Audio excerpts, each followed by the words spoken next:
Welcome to Bar Z. My name is Stan, and welcome to week update number 16. Never thought I would get this far, but you guys seem to like my weekly show, so I've skipped a week. But we're on to 16 now, and we're going to move on with it.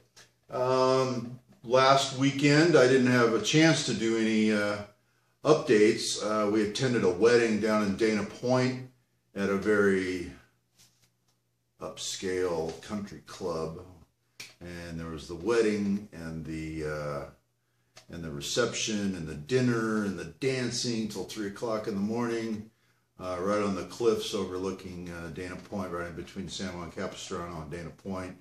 Nice view of the marina from the cliffs, nice view of the ocean, just a really nice place. And that poor bride's dad, if I had to guess, I'm guessing he's in the $50,000 range on that little soiree. But a good time was had by all. And here I'll actually clip to a little bit of the wedding so you can see it was kind of a cloudy day. Of God and these witnesses solemnly pledge your faith and love to one another. Do you promise to live with each other according to God's plan? Do you promise to love, comfort, honor each other? Do you promise to stay together in sickness and in health? Do you promise to forsake all others and keep yourself only unto one another? And do you promise to be a faithful and devoted spouse as long as you both shall live? It's now my honor to declare you to be husband and wife in the name of the Father and the Son and the Holy Spirit. Amen. And what God has joined together, let no one separate. But before we get to that kiss, we're moving from the ceremony to the celebration. We go from all that pomp and circumstance, and now we get to go to have this great party in your honor. And there's no better way to start a party than with that first kiss. Kiss your bride.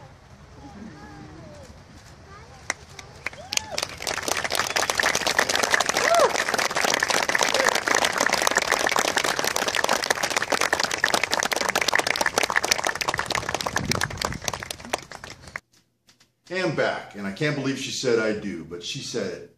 And that's my next door neighbor's daughter that got married, and I was invited. Anyways, next up, got a package from Brad over at Tactical Keychains, and I was going to give him a quick shout out. I've got his sticker, which is actually really cool stickers. Usually stickers are super high gloss. He's got a nice matte finish, and what a cool sticker.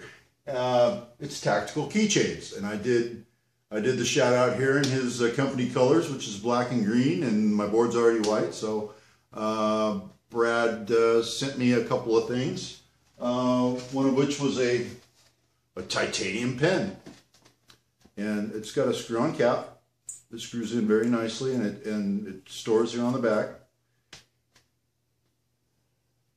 And I've already had my grubby hands all over it, so it's got kind of dusty and dirty and a little greasy, but it was a beautiful shade of blue when I unwrapped it, and I'm sure just a quick wash and it'll come right back to life.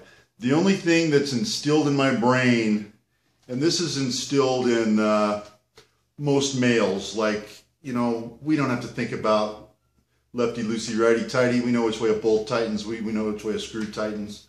And the other thing is when you've got something that's this light, this is titanium, when you've got something that's this light, you're always terrified of cross-threading these little fine threads. But I know titanium is very tough, but I don't know how if it galls up the way maybe stainless does, or if this was aluminum, oh man, you just destroy those threads. But I mean, I don't have that many titanium things, and I've never actually worked with titanium, so I don't know how durable those threads are going to be. I would assume they're very, very durable. But I'm always extra cautious that I don't cross-thread the cap onto this thing.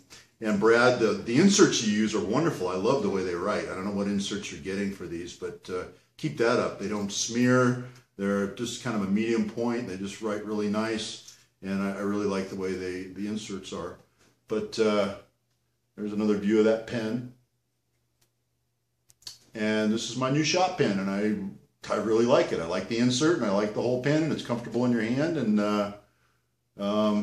Brad, you know what I'd be interested in is if you had this that would take a scribe point, that would take a little carbide inserted scribe. And I don't know how hard that would be, but you can get the little inserts in a little aluminum piece that just slide in.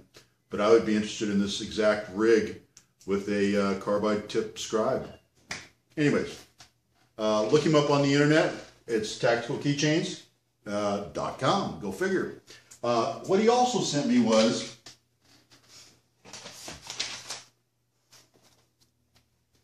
a pair of magnets, and these little guys, I mean, I can feel it right about here. They're getting sticky. They want to pull in. And what was funny about it, sent me his card. On the back, keep away from children or anyone with a mental disorder. That's honestly what it says. Now, Brad, you absolutely sent these to the wrong person. I'm going to show you why. As soon as I got these things out of the bag, I'm going to show you what I did with them. And if anyone says they didn't do this with them, they're lying. If they got a pair of these, guaranteed they did this.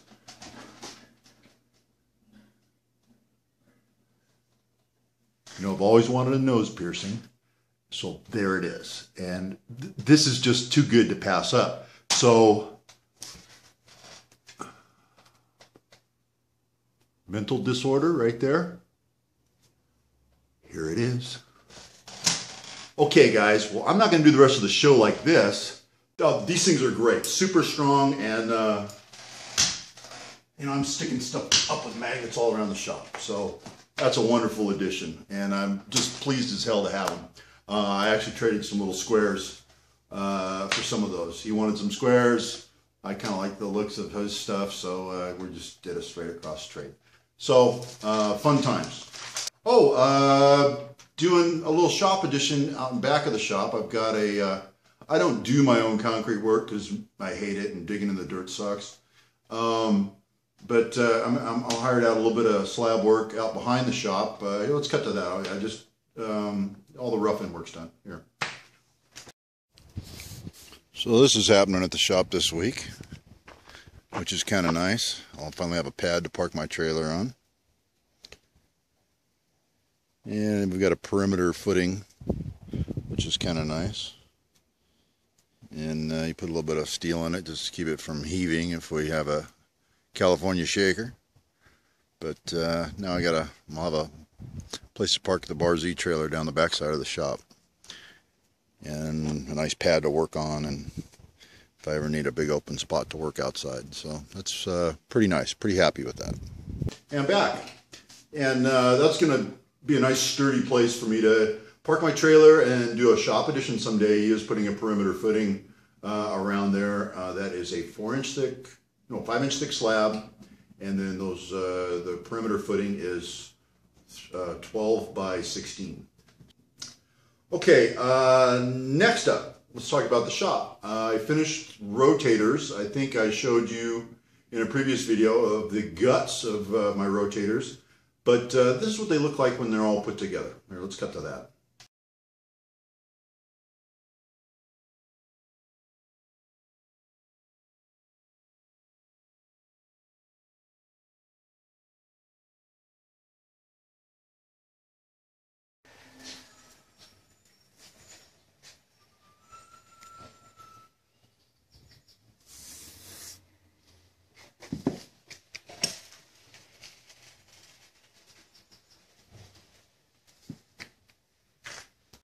And back, and those are getting put in actually tomorrow. So those are off to the customer, and those are a 4-way rotator to replace a set of 2-way rotators. So he's indexing on 4 positions instead of 2. All right. Next up, we did a little bit of sheet metal work. These were some roof jacks. It was a round duct that had to go through a corrugated roof, which is tricky, but this is how we do it. And I just got a couple snapshots of the roof jacks. So here, let's take a look at those.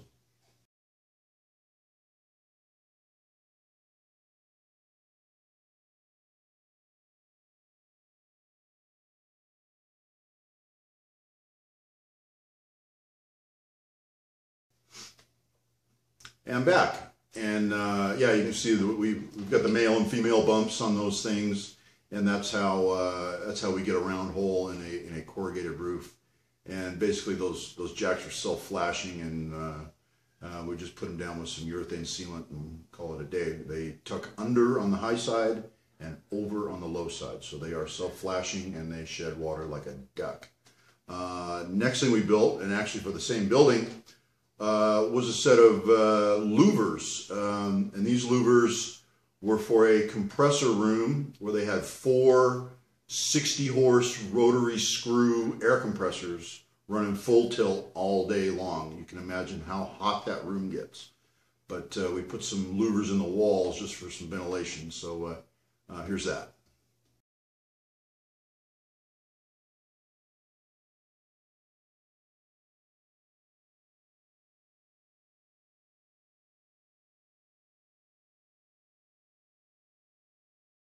And back. So yeah, those were 3 modules.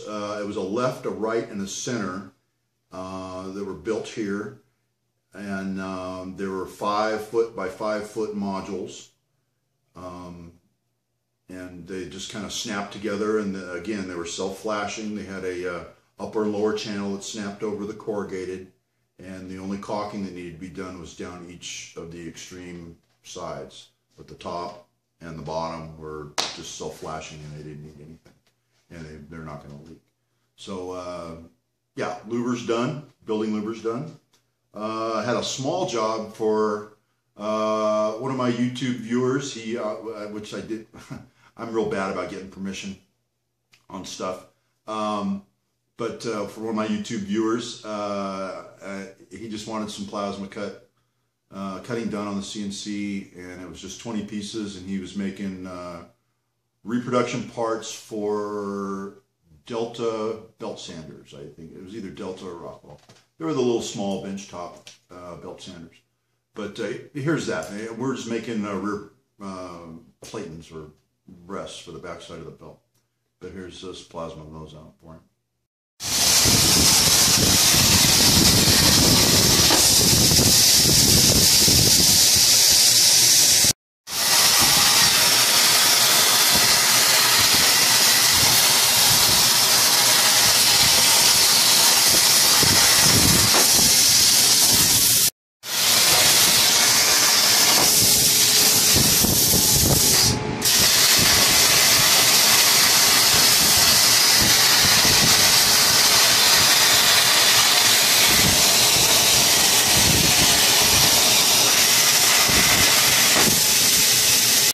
Back.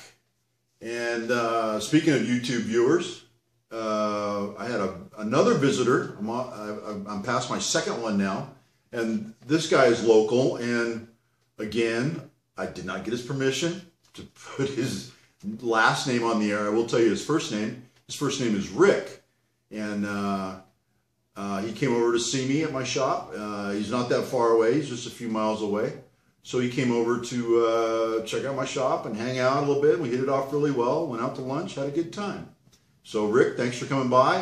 Feel free to stop by anytime. You know, it's nice to have someone that has similar interests in the area.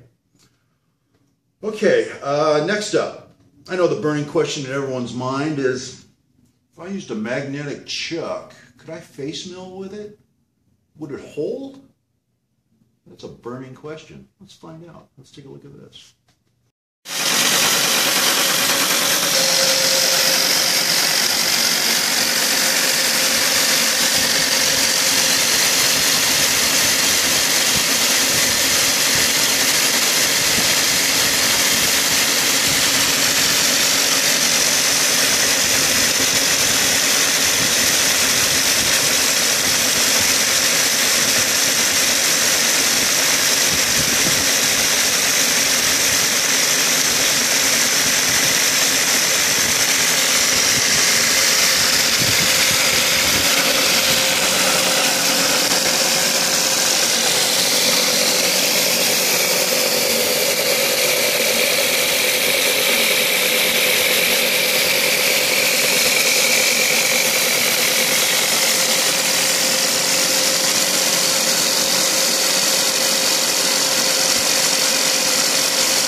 So there's your answer.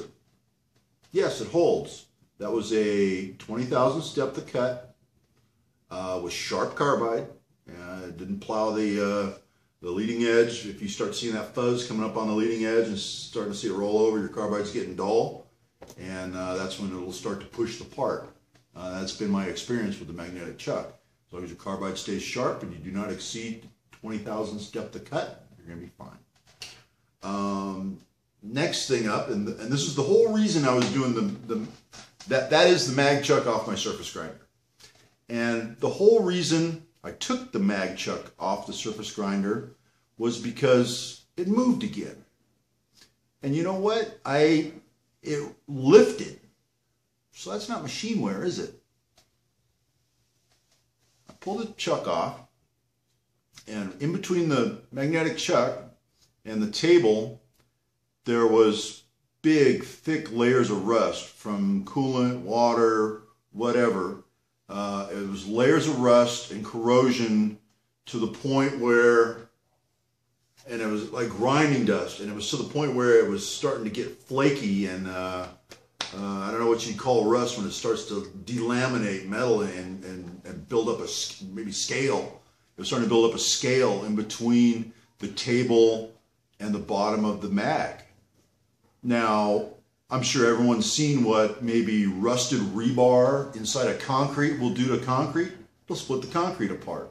So rusting steel has quite a bit of force, and it can put some extreme pressures on things. And I think my vise was lifting because of corrosion. So anyways, I pulled the mag off because when I measured it the other day and I saw the thing had actually lifted up, because I actually drew a map of the thing on a piece of paper and I hadn't thrown it away yet. I tucked it in a notebook and I went back to it and I said, wow, it's higher in one spot than it was in the other. That's against the laws of gravity. That doesn't make any sense. Let's try to figure this out. So I pulled the mag off and there was this rusty scale underneath, and I believe that the scale was actually lifting the magnetic base. So that's the reason the mag was off. And while it was off, because as soon as I bolt it back down and get everything all cleaned and trued and stoned down and ready to go back on, you know, I went up to surface grind it again and true it all up again. But I wanted to try it on the mill while it was off, and I'm in the market for another one. I would like a very, very strong magnet for doing machine work on. That was awesome. Last thing, and you guys probably watched the previous videos. I was doing some Buttress threading. A lot of fun there. And I got a few PMs from people that asked me how I measured my new one compared to my old one. And I'll tell you, and I don't own a set of thread wires, but I do know how to use the 3-wire method, and I use it comparatively with the other one, with the other screw in the unworn portion. My thread was sawtooth like this. You guys see what I'm doing? Yeah, you see what I'm doing. Okay, so we're here like this with a very odd thread. Now, and this is our screw here. And with the 3-wire method, and just comparatively, I had no charts. I had nothing saying my major diameter is supposed to be this, my minor diameter is supposed to be that. You're supposed to use this size wire, and your thread pitch should measure this with this size wire. A lot of the screws in the machinery's handbook, a lot of the standard threads have that. You use a 31 thousandths wire with this size bolt or screw, and then you should get this measurement. Now, I just did it comparatively with the other one, and so at that point it didn't matter what size wires I used, and I didn't have a chart to go off of. So on the 3-wire, you use 1, 2, 3 wires, and then your micrometer has a nice flat spot to sit on here and here. So those are your mic anvils there. So And what I used for thread wires was actually TIG welding wire. You would be surprised how accurate the TIG welding wire is. I mic'd some of it, and within a tenth, you know, on all of them. So they're all very, I guess the extrusions that those wires are made with are very accurate. So I use TIG welding wire for the 3-wire method, and that worked good for that buttress thread. So maybe I hope that answers some of your own questions on how I compared those threads. I really didn't get into the measuring on that one. I did get my final thread done, and it's back in the machine. Bandsaw is working good. Another thing I did not show, and I talked about it briefly, was after the buttress thread was done, the ends were cut, and I had the half nut that I wanted to mate to it. I did mix up a paste of clover lapping compound on the lathe, rubber mat below me so I didn't get any lapping compound, sling that all over the place. Run the lead screw a couple hundred RPM, or run the buttress thread at a couple hundred RPM, and just take that half nut and blob the clover lapping compound in there and let it run down. And I ran it in forward a few ways this way, and then I ran it in reverse a few ways this way, and lapped the nut and the thread together so they were as one.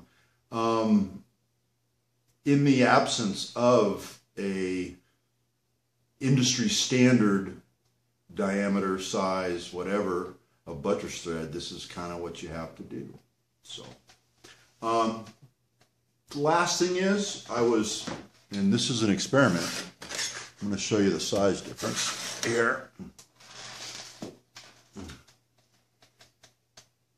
That is a 60-30 square. This is my standard size.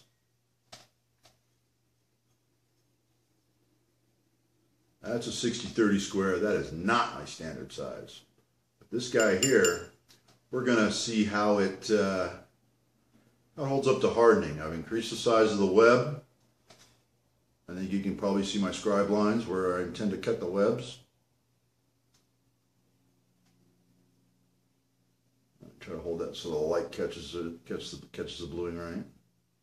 All right, but that's going to be a pretty good sized square when we're done, and we're going to see how that one holds up to hardening. If it doesn't warp like a pretzel, the bigger it is, the easier it warps. Speaking of heat treatment, I had a bad batch of material. For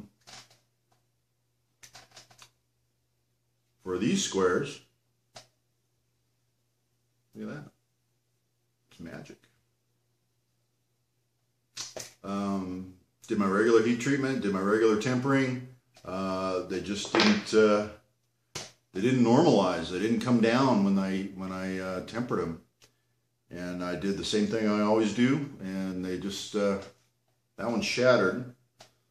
This one's got a pretty sizable crack in it. Right here.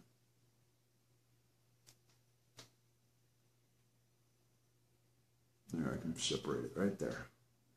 Anyways, incredibly hard, but also incredibly fragile. So these were glass hard, and they're done. So live and learn with those. If anyone's got a set of squares and you have broken them, send them back. I'll be happy to replace them. I think that's it for my week. You guys have a good remainder of your weekend, and you have a good week ahead of you. I'd like to thank all my subscribers. I'm up over 2,200 now, and still climbing. I can't believe it, but appreciate all the views and all the nice comments.